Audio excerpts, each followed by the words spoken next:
오늘도 뜨거운 이슈 시원하게 풀어봅니다. 킹스맨 김수민 평론가 나오셨습니다. 안녕하십니까? 네, 반갑습니다. 첫 번째 정치권 키워드 뭡니까? 네, 여야 민생 공약입니다. 자, 공약 우선 국민의힘 먼저 어떤 공약 내놨습니까? 네, 한동훈 국민의힘 비상대책위원장이 어제 중앙선거대책위원회에서 지난해 서울 합계 출산율이 전국에서 가장 낮다라고 하면서 저출생 대책 4가지를 추가로 발표를 했습니다. 예. 주요 내용을 살펴보면 모든 소득 기준을 폐지를 한다라는 내용인데요. 그리고 자녀 3명 이상을 대학 교육을 시킨다라고 하는 것은 이제 대부분 가정의 큰 부담이라면서 3자녀 이상 가구에 대한 모든 대학 등록금을 면제하겠다. 그리고 2자녀 이상 가정에 대해서도 단계적으로 확대하겠다라고 밝혔습니다. 일단 다자녀 기준이 지금 3명인가요? 2자녀로 또 일괄 변경한다는 이야기도 있던데요. 네, 다자녀 기준 자체를 변경하겠다는 구상도 덧붙였는데요.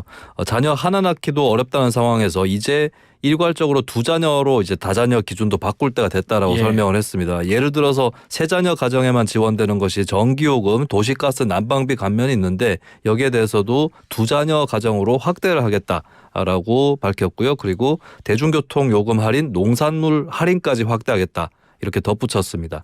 전날 금투세죠. 금투세 폐지하겠다고 다시 한번 강조를 했는데 이제 총선 2주 앞두고 있습니다. 민생정책 주도권 가져가겠다 이런 의미인가요? 네, 금투세 같은 경우는 이제 국내외 주식, 채권, 펀드 등에 대해서 그 투자로 발생한 양도소득에 대해서 부과를 하는 세금인데 네. 국내 주식은 투자 수익이 5천만 원을 초과할 경우에 20%, 3억 원 초과분에 대해서는 25%를 과세하는 그런 법안입니다.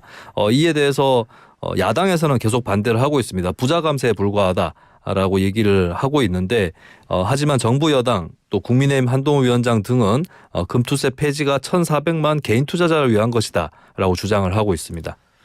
한동훈 위원장이 이번 총선 구도로 가져가려고 했던 게 운동권 심판론, 운동권 척결 아니었나 싶은데 이게 효과가 없었나요? 총선 전략을 좀 우회하는 느낌도 들어요. 네, 당 안팎에서 운동권 척결, 86 운동권 청산 이런 프레임들이 그다지 파괴력이 없었다라고 하는 그런 자평도 나오고 있습니다. 그리고 선거를 앞두고 정권 심판론이 다시 대두가 되고 있는 그런 상황에서 민생 경제에 대한 답안을 내놔야 된다라고 하는 주문들이 많이 있는 것이고요.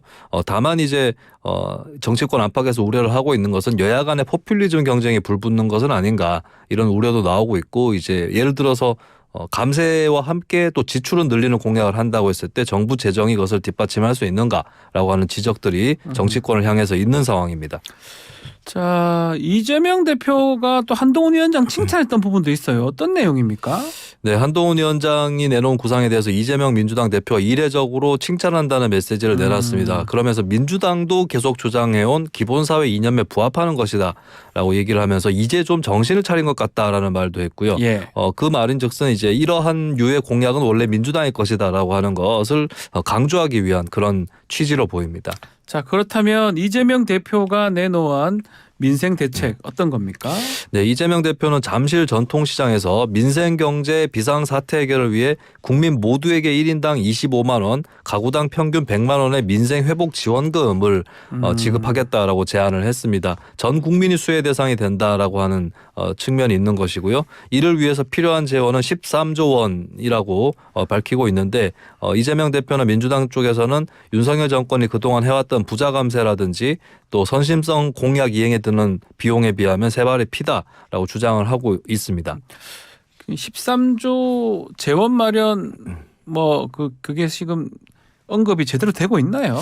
네, 여기에 대해서 여러 가능성을 언급을 하고 있는데요. 국채를 발행할 수도 있고 기존 예산을 조정할 수도 있다라고 얘기를 하고 있습니다. 그리고 재정 적자에 대해서도 가난할 때하고 그 여유 있을 때 가치는 다르다라고 얘기를 하고 있는데 여기에 대해서는 이제 적자를 어느 정도 감수를 하고 돈을 풀어야 된다라고 하는 찬성론도 있는 반면에 현재 국가 재정이 어려운 상태에서 마냥 빚을 질 수만은 없다. 그리고 기존 예산 조정하는 것도 생각보다 쉽지 않다라는 반론도 있습니다. 여당이 비판의 목소리를 내고 있긴 합니다. 네, 여당 쪽에서는 주로 정책 분야에서 상상할 수 있는 가장 무식한 발언이라는 말도 나왔는데 이것은 이제 현재의 인플레이션 상황에서 돈을 추가로 풀게 되면 그 인플레이션이 강화된다.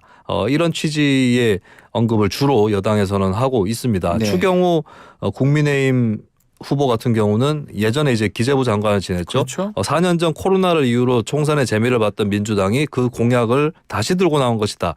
무분별한 매표 행위다라고 비판을 했고요. 윤희숙 국민의힘 후보는 돈을 풀면 경제가 좋아질 거라고 얘기하는 것은 싸구려 뱀쇼를 하는 사기꾼이다라고 비판했습니다. 어쨌든 민주당에서는 정부의 경제 실정론을 부각하는 모습입니다. 네, 최근에 대파 논란이 또 일었기 때문에 이걸 네. 겨냥한 듯한 이야기들을 민주당에서 많이 하고 있고요. 이재명 대표 역시도 영등포를 찾은 자리에서 대파를 직접 들고 대통령이 오면 875원인데 이재명 당대표가 오면 3,000원 받을 것이다 라고 높은 물가를 지적을 하기도 했습니다. 여야 대표가 뭐 내놓은 공약이 결국은 선거용에 그치는 거 아니냐. 우리 빌공짜 얘기 많이 하잖아요. 공약. 네. 그런 비판도 사실 있어요. 네, 크가에 두 가지가 제기되는데 첫 번째는 앞서도 말씀드렸던 재원 마련 부분입니다. 네. 이렇게 돈을 어떻게 마련하느냐에 대해서 얘기를 하지 않고 어디다 쓸 거냐 얘기하는 것이 무책임하다는 비판이 있고요. 두 번째는 그러면은 국회에서 이것이 합의가 되거나 가결이 돼서 법안으로 만들어져야 되는데 현재 정치 구도라든지 상황 이런 것들로 봤을 때 이게 법안으로 실현이 가능하겠느냐라고 하는 의문 뒤따르고 있기 때문에 이 부분에 대해서는 총선 때에도 이제 여야 정당들이 책임 있게 설명을 해야 될 것이고 총선 이후의 행보에도 또 많은 준비를 기울여야 될 것으로 보입니다. 자, 두 번째 정치권 키워드 뭡니까? 네, 두 번째 아슬아슬 말실수입니다. 말실수. 그렇습니다. 실언 논란으로 공천 취소된 분들도 꽤 있는데 자, 이번에 아슬아슬 말실수 누굽니까? 네, 이번에는 뭐 일반적인 후보들이 아니라 다름 아닌 여야의 수장들이 아하. 말이 거칠어지고 있다. 이런 지적들이 이제 여러 언론이라든지 또 시민들의 생각 속에서 또 나오고 있습니다. 어떤 발언들이 있었습니까? 네, 뭐 여러 가지가 있는데 일단 뭐 한동훈 위원장 쪽을 예를 들어보면 네. 이른바 깽판 공방이라는 게 있었습니다. 그러니까 한 네. 위원장이 그저께 발언한 것 중에서 민주당은 모든 정책이 결국 정부를 끝장내자, 난장판을 치자, 깽판 치자 이런 이야기밖에 없다라고 공세를 했습니다. 깽판이라는 단어가 들어가면서 더 눈길을 끌었는데요. 이재명 대표 측에서는 깽판 치는 건 민주당이 아니라 국민의힘이다 이런 반박을 했습니다. 이재명 대표도 같은 날 발언 논란이 있지 않았습니까? 네, 이재명 대표 앞서도 소개해드렸던 1인당 25만 원 민생회복 지원금 이것을 제한하는 과정에서 정부를 향해 발언을 하다가 무식한 양반들아 이렇게 하면 된다라고 말해서 논란이 빚어지기도 했는데요. 이것을 두고 국민의힘 중구 성동 갑의 윤희숙 후보는 반대로 받아쳤습니다. 무식한 양반아 돈 풀어서 인플레이션 잡자는 이재명 당신이 바보 이렇게 응수를 하기도 했습니다. 또 이재명 대표 셰셰 그 중국말로 고맙다는 뜻인데 이 발언했다가 또 논란이 되기도 했잖아요. 네, 이재명 대표가 한국이 굳이 양안관계에 개입을 할 이유가 없다는 취지로 얘기를 하면서 왜 중국한테 집적거리나 중국에도 셰셰, 대만에도 셰셰 이렇게 하면 된다라고 발언을 했는데요. 이게 여기에 대해서 국민의힘은 나쁜 선동, 망국적 발언이라고 규정을 했습니다. 그러면서 한동훈 비대위원장은 저희는 국익과 국제 정세, 우리나라의 발전과 시민의 이익을 위해서 필요한 명분 있는 외교 정책을 하는 것이다라고 주장을 했습니다. 유세를 하다 보니까 또 말이 거칠어지는 것 같기도 하고 이런 여야 대표의 발언이 이 총선 리스크로 떠오를 가능성도 있을까요? 네, 말도 말인데 사실 전반적으로 보면 이번 총선에 대한 지적들이 마치 대선처럼 치러지고 있다라는 네. 지적이 있거든요. 그러니까 이 총선에서는 여러 후보들이 돋보여야 되고 또 당이 최대한의 외연을 확장해야 되는데 지나치게 대표 중심으로 치르고 있는 거 아니냐라고 하는 이런 지적들이 있고 두 당 다 마찬가지로. 그렇죠. 예. 그리고 이제 어떤 발언 수위가 강한 것도 있고 약한 것도 있을 수 있는데 좀 이것을 발언을 나눠서 당의 관계자들이 나눠서 질 필요가 있는데 한동훈 위원장이나 이재명 대표 혼자서 많은 것들을 너무 소화하고 있다. 이런 지적들이 있기 때문에 한편으로는 또 정당들도 이 선대위 체제라든지 이런 것들을 좀 정비를 하고 역할 분담 이런 것들도 숙고할 필요가 있어 보입니다. 자, 마지막 정치권 키워드 뭡니까? 네, 이종섭 대사 공무 수행 중 무슨 말입니까? 이종섭 대사 지금 한국에 들어왔잖아요. 네. 공무 수행 중 아닙니까? 네, 현재 이제 해병대 최상병 네. 사건 때문에 수사 외압 의혹을 받아왔었죠. 이종섭 주 호주 대사가 부임 11일 만에 귀국을 했었죠. 그런데 그 이후에 이제 방사청장을 만나는 등의 공무를 수행을 하고 있습니다. 네. 자, 근데 아직 방산협력 공관장회에 대한 관련 자료가 배포되지 않았다고 지금 알고 있어요. 네, 공무 수행 중인 것으로 알려져 있고 뭐 현재로서 출국 계획이 알려져 있지도 않은데 그런데 그 공모가 무엇이냐라는 것이 공개되고 있지 않아서 논란이 되고 있습니다. 이대사 측에서는 일정이나 회의를 공지하지 않는 이유에 대해서 방산 분야에 대해서는 드러내놓고 얘기할 수 있는 부분이 있고 그렇지 못한 부분이 있다. 회의의 특성상 공개하지 못하는 부분이 있다라고 얘기를 했고요. 그 외에도 이제 외교부에서도 구체적인 회의 일정에 대해서는 함구를 하고 있는 그런 상황입니다. 방산회의 이후 일정도 좀 오리무중이다 이렇게 좀 봐야 될 것 같은데 이런 상황 어떻게 봐야 됩니까? 네, 회의 내용에는 뭐 민감한 구석이 있을 수는 있겠지만 이종섭 대사하고 석종건 방사청장의 면담 내용도 공개를 하지 않았거든요. 예. 그리고 다음 주 일정이나 출국 계획도 현재 결정되지 않은 그런 상황이기 때문에 딱히 공무 일정이 없으면서도 계속 체류를 하는 거 아니냐. 총선 때까지 국민 여론을 의식해서 체류하는 건 아닌가라고 하는 이런 이제 의혹이라든지 이런 것들도 받고 있습니다. 자, 이 와중에 호주의 상원 의원이 이종섭 대사 교체를 촉구하고 나섰네요. 네, 그 호주 교민 일부에서 이종섭 대사에 대한 퇴임, 해임 이런 것들 요구를 하고 있는데요. 호주 촛불 행동이라는 단체가 수도 캔버라의 연방의회 앞에서 전국 총집합 시위를 현지 시각 23일에 연 바가 있습니다. 근데 이날 시위 자리에 캐머런 머피 호주 뉴사우스웨일즈주 상원의원이 참석을 했고요. 참고로 노동당 집권 여당인 노동당 소속입니다. 이 머피 의원이 이 자리에 참석을 해서 한국이 이종섭 대사를 임명한 결정은 호주뿐만 아니라 호주 한인들에게도 무례한 것이다라고 밝혔고요. 대사는 한국을 대표하는 사람인데 호주에 누구를 파견할지는 한국의 선택이지만 그가 대사로 임명됨으로 인해 중요한 수사로부터 자신을 보호하고 있다는 점에서 임명에 대한 결정을 심사숙고해 줄 것을 요청한다라고 한국 정부 측에 촉구를 했습니다. 호주의 의원까지 얘기를 했네요.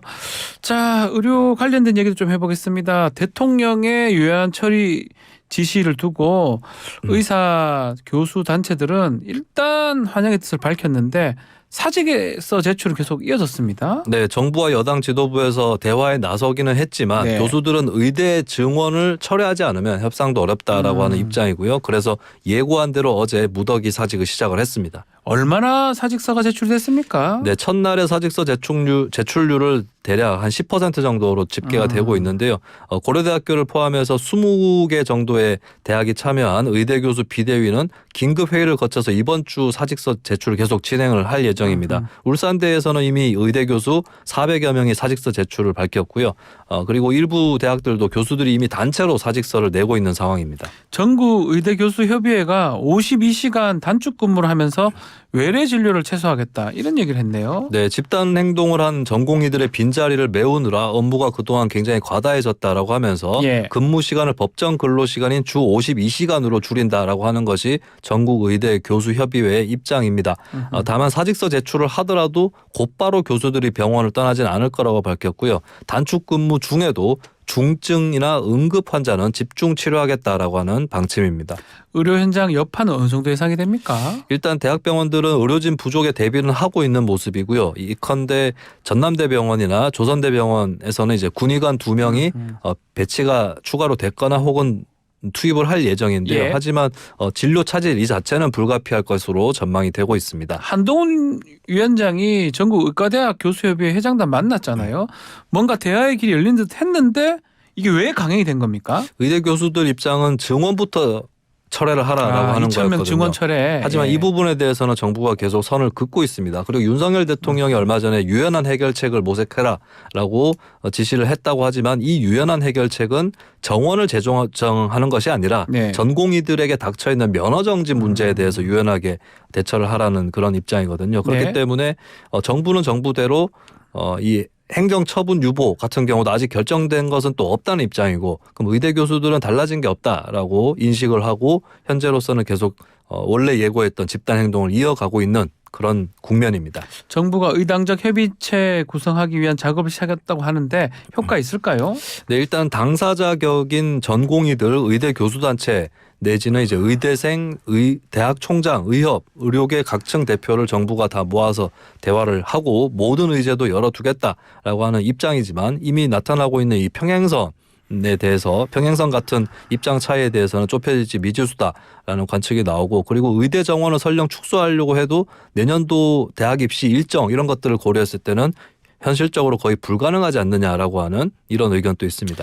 자, 그리고 서울시가 운영 중인 대중교통 무제한 이용권, 이 기후 동행 카드인데요. 고양시도 업무 협약 맺었다면서요? 네, 기후동행 카드 사업이 김포 골드라인으로 이용 범위가 오는 30일 넓어지는데요. 이것뿐만 아니라 고양시도 이 서울에 인접한 지자체 중에서 이제 가장 인구가 많은 지역인데 연대에 참여를 하기로 했습니다. 고양 같은 경우는 삼송, 원흥, 덕은 이런 대규모 주거단지에서 통근을 하는 또는 통학을 하는 인구만 15만 명 정도로 파악이 되고 있는데요. 일단은 고양 지역에 운행 중인 서울시내버스 20개 노선에 이어서 올해 상반기 내에 지하철 이용 승객들도 이 기후동행 카드 요금 혜택을 볼 수 있게 됩니다. 네. 자, 어느 지하철 구역들이 포함이 됩니까? 네, 현재 서비스 범위에는 이미 774번 버스 등 고양시를 경유하는 서울시내 버스 20개 노선이 포함이 돼 있고요. 네. 이번에 협약을 하면서 이제 추가적으로 포함되는 곳은 지하철 3호선의 10개 역사, 경의중앙선 10개 역사, 서해선 6개 역사 등의 총 26개 역사가 기후동행 카드 이 범위에 포함이 되게 됩니다. 알겠습니다. 킹스맨 여기까지 하겠습니다. 김수민 평론가 감사합니다. 네, 고맙습니다.